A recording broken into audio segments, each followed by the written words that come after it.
Bonjour à tous, nous allons résoudre l'exercice suivant.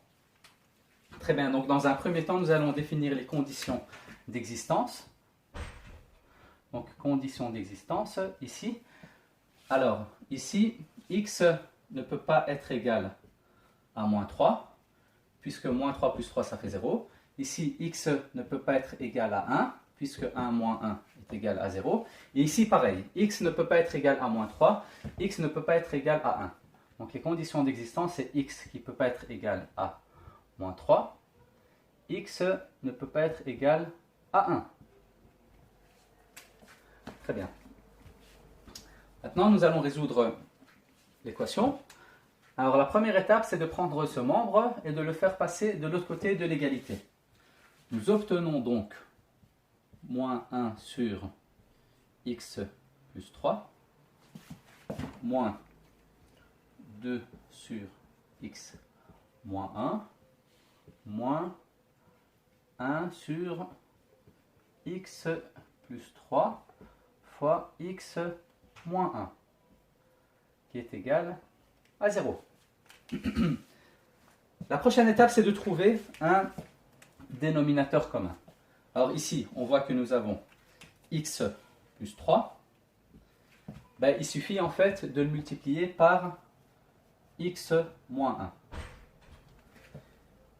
Pour notre deuxième fraction, on voit qu'on a x moins 1. Ben, il suffit de multiplier par x plus 3.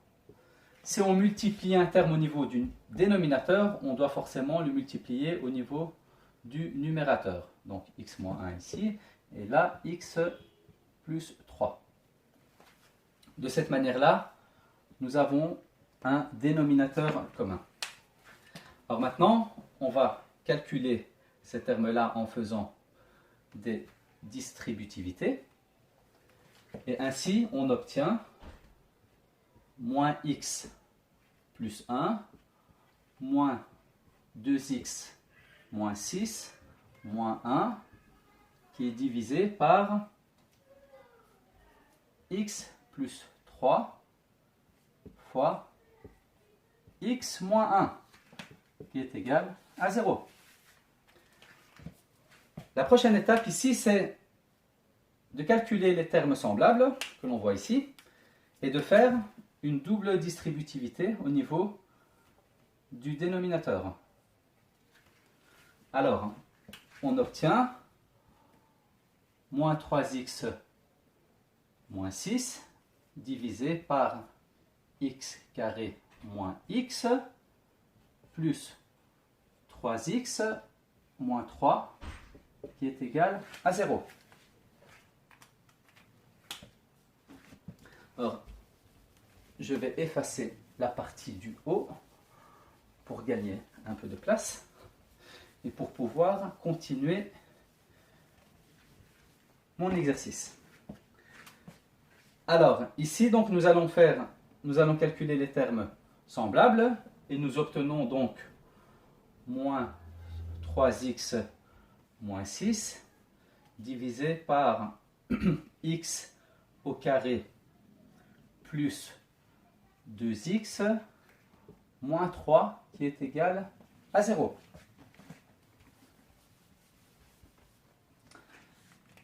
Ici, nous allons faire passer le dénominateur de l'autre côté et forcément, on se retrouve avec moins 3x moins 6 qui est égal à 0 fois x au carré plus 2x moins 3.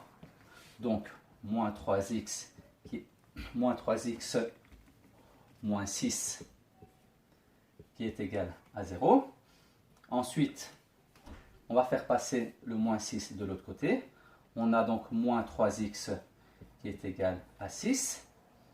Et puis on a 6 qui est égal à...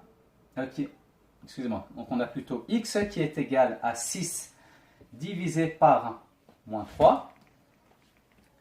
Et la réponse finale est x est égal à moins 2. Ainsi, nous avons résolu l'équation.